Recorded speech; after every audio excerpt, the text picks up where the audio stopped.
Baiklah, untuk video kali ini akan saya beri judul dengan ternak kartu kredit. Bermula dari satu kartu kredit bisa beranak pinak menjadi puluhan bahkan ratusan kartu kredit. Seperti telah saya sampaikan di video lain, bahwa mau tidak mau, suka tidak suka, sistem ekonomi saat ini adalah sistem ekonomi berbasis hutang. Poin intinya adalah negara miskin akan hutang kepada negara kaya. Negara kaya seperti Amerika lantas mencetak dolar hanya berbahan kertas. Ini hakikatnya juga hutang, artinya Amerika ini juga hutang. Bunga yang dibebankan oleh negara kaya lebih rendah dibanding bunga yang dibebankan negara miskin. Selisih bunga inilah menjadi keuntungan negara kaya. Semakin banyak negara miskin yang hutang, maka negara kaya akan semakin kaya. Sekarang bandingkan dengan perbankan umum. Orang atau lembaga mendatangi bank untuk meminjam uang atau hutang.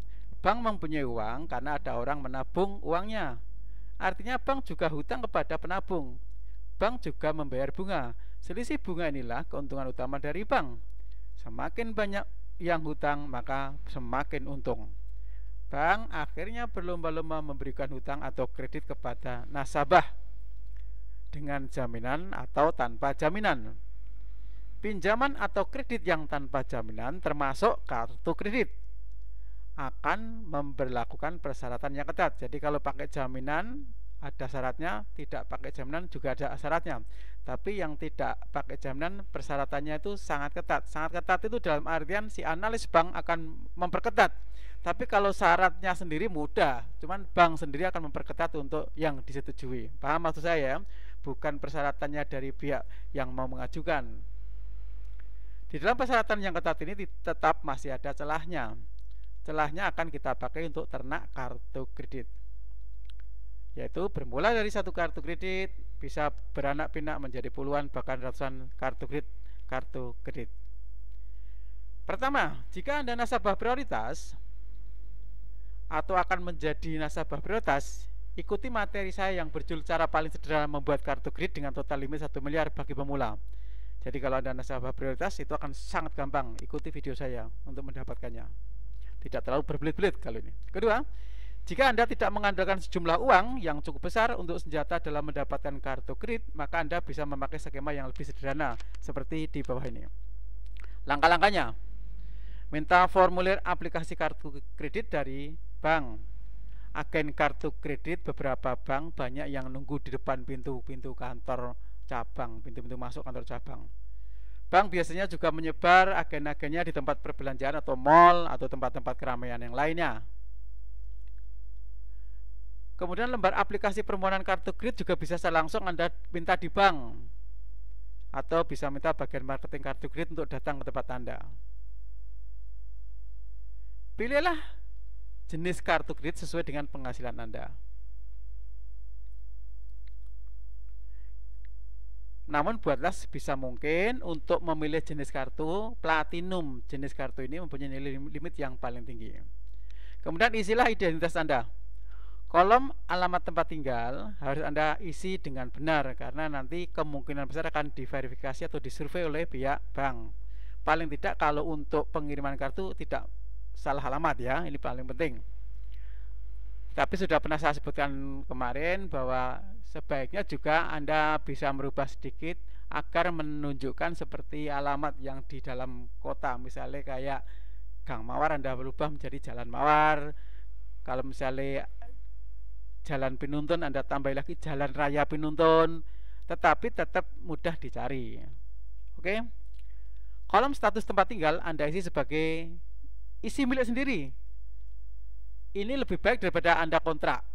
Tapi terserah Anda, tapi yang baik ada isi tempat tinggal statusnya adalah milik sendiri. Lama tempat tinggal, Anda akan lebih baik jika mengisi misalnya 5 tahun daripada Anda mengisi 2 bulan. Kemudian kolom status pernikahan, Anda akan lebih baik mengisi menikah daripada Anda mengisi single. Tidak akan ditanyakan atau disuruh melampirkan akta nikah.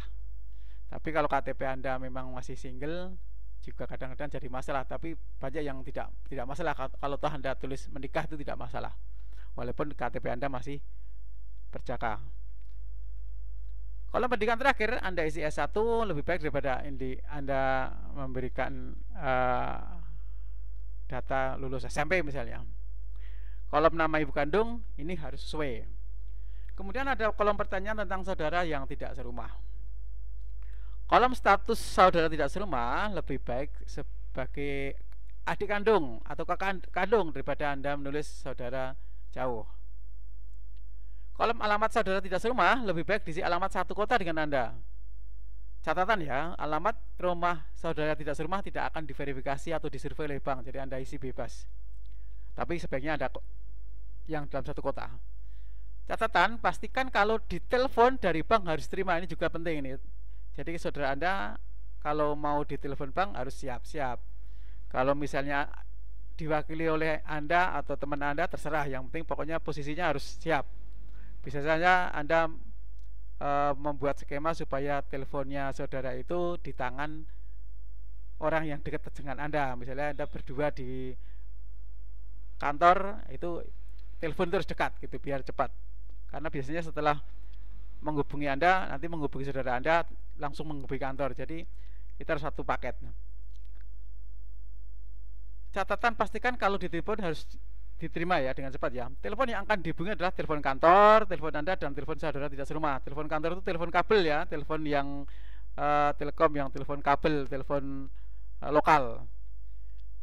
Pekerjaan, walaupun dalam KTP Anda mungkin Anda mahasiswa, tapi Anda pekerjaan Anda tulis sebagai pengusaha juga boleh, Anda sebagai karyawan juga nggak masalah.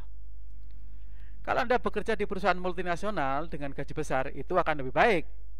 Jika perlu Anda mengisi kolom penghasilan tambahan supaya untuk membuat performa Anda lebih baik. Kalau perusahaan sendiri, jenis usahanya jauh lebih baik Anda isi jenis usaha yang usaha jual beli dibanding Anda isi dengan usaha jasa. Itulah mengapa dalam mengajukan suatu legalitas usaha sebaiknya Anda jual beli ya. Misalnya Anda nanti membuat suatu CV atau UD, walaupun Anda itu usahanya cuci mobil, tapi dalam pengajuan izin itu lebih baik jual beli mobil misalnya. Oke. Kalau Anda punya sound system, Anda lebih baik jual beli sound system daripada Anda isi menjadi jasa penyewaan sound system dan lain sebagainya. Alamat kantor, alamat di kota akan lebih baik daripada alamat di kampung. Alamat kantor harus sejelas mungkin agar pengiriman kartu ataupun jika diverifikasi bank akan cepat diketahui. Nomor telepon kabel sangat penting, saya ulang lagi, untuk diverifikasi kantor. Tapi kalau Anda misalnya di kantor itu susah untuk mendapatkan nomor telepon kabel, maka bisa rumah Anda atau rumah siapapun yang Anda ajukan untuk mendapatkan nomor telepon kabel atau kantor, nanti suatu saat kalau misalnya ada verifikasi itu dianggap telepon kantor, itu juga tidak masalah. Paham maksud saya? Jadi telepon kantor tidak harus ada di kantor tersebut, yang penting ada nomor telepon kabel atau kantor yang bisa dihubungi. Jumlah karyawan sebaiknya Anda isi di atas 10, tapi itu terserah Anda juga. Pendapatan sebaiknya Anda isi di atas 30 juta. Jangan pendapatannya cuma 5 juta. Itu tidak masuk akal untuk menjadi platinum. Lama usaha sebaiknya Anda isi di atas 5 tahun, jangan baru 2 bulan atau 3 bulan. Walaupun legalitas usaha Anda baru 1 bulan, tapi tetap Anda mengisi lama usaha lebih lama lebih baik. Karena yang kita cari adalah kartu kredit platinum. Info kartu tambahan tidak perlu diisi. Oke, sekarang catatan penting. Aplikasi pengajuan kartu kredit Anda akan sangat dipertimbangkan jika Anda menabung di bank yang bersangkutan, minimal sesuai dengan pendapatan bulanan yang Anda isi. Misalnya Anda sudah mengisi pendapatan bulanan usaha Anda 30 juta, maka alangkah baiknya kalau Anda mempunyai saldo di bank itu 30 juta. Kalau saldonya lebih besar, jauh lebih bagus, dan frekuensi keluar masuk lebih sering, lebih bagus. Jadi kalau sebagai pengusaha, maka data dalam tabungan harus bergerak keluar masuk sesering mungkin. Ingat, tabungan semakin besar semakin memudahkan disetujui permohonan Anda. Setelah Anda mendapatkan kartu, ingat, setelah Anda mendapatkan kartu, maka bacalah apa yang tertera dalam lampiran kartu dan segera aktifkan. Setelah Anda mendapatkan satu kartu dari bank A misalnya, maka Anda bisa mengajukan permohonan kartu ke bank lain. Bank B, bank C, bank D, boleh bersama-sama. Boleh satu-satu urutan, tapi boleh juga bersama-sama.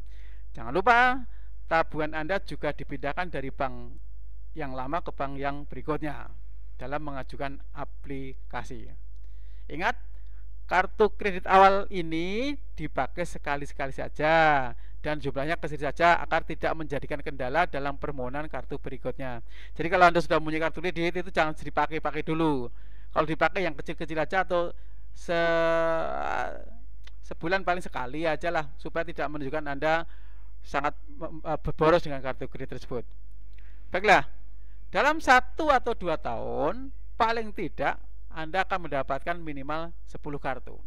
Mengapa harus 2 tahun? Karena ada beberapa bank yang persyaratan kartu kredit yang referensi itu harus di atas 1 tahun. Tapi kalau setelah 1 tahun hampir semuanya perbankan bisa Anda ajukan kartu kredit tersebut.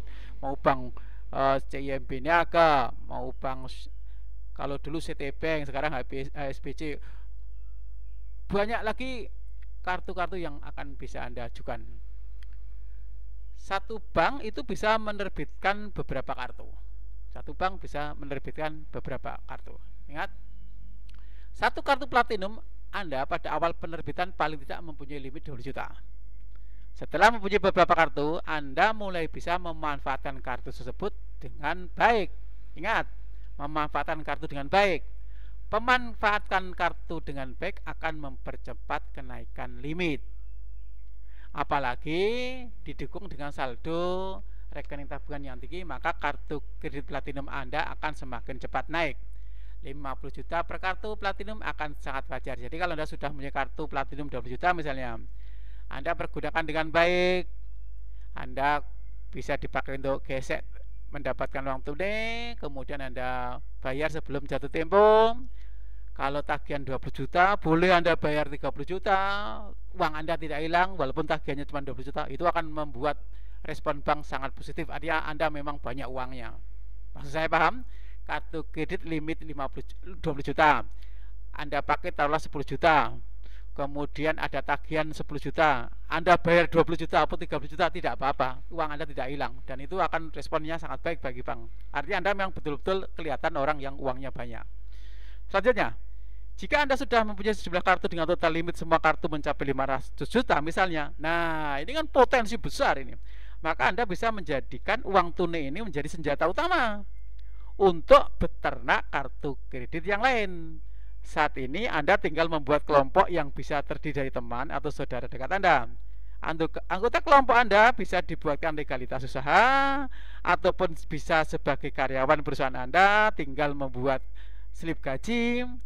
Anda bikin slip gaji dengan gaji tinggi, dibantu dengan senjata uang 500 juta yang dari kartu kredit awal tadi. Ajukan permohonan kartu kredit seperti Anda telah membuat kartu kredit sebelumnya, dan saat ini potensi uang tunai 500 juta sudah di tangan Anda. Aplikasi atau permohonan kartu kredit dengan dibantu rekening tabungan akan mempunyai potensi disetujui lebih tinggi. Jadi nanti kartu kredit seterusnya itu akan lebih cepat disetujui karena uang tunainya lebih tinggi.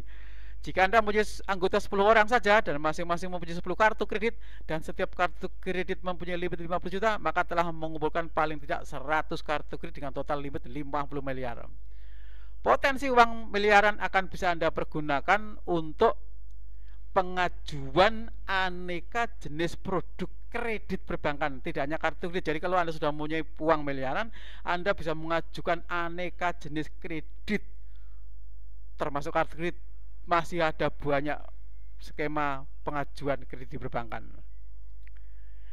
Kredit properti menjadi langkah yang harus Anda lakukan. Jika Anda telah mengumpulkan potensi uang tunai dari kartu kredit, berapapun luas properti yang Anda inginkan akan tercapai karena potensi uang Anda sudah miliaran. Lihat video lain yang berjudul Kartu Kredit Limit 100 Juta Bisa Mendapatkan Rumah Sebesar 3 Miliar. Bayangkan, limit kartu kredit 100 juta aja bisa mendapatkan 3 miliar. Kalau limit kartu kredit Anda miliaran, bayangkan Anda bisa mendapat rumah atau properti yang puluhan ratusan miliar akan Anda bisa dapatkan. Atau judul lain dalam video saya, membeli rumah tanpa modal. Bahkan tanpa modal aja bisa membeli rumah, apalagi Anda punya potensi uang tunai miliaran. Serta judul yang lain, cara menguasai properti dengan cepat. Baiklah, demikian pembahasan kali ini. Jangan lupa simak video saya yang berjudul menggunakan kartu kredit tanpa kena bunga, serta video lain, jangan bisnis dengan uang kartu kredit. Baiklah, ada juga beberapa video lain saya, tapi saya kira cukup itu yang hari ini atau materi dalam video ini saya sampaikan. Terima kasih atas perhatiannya. Selamat berjumpa dengan video-video saya yang lain.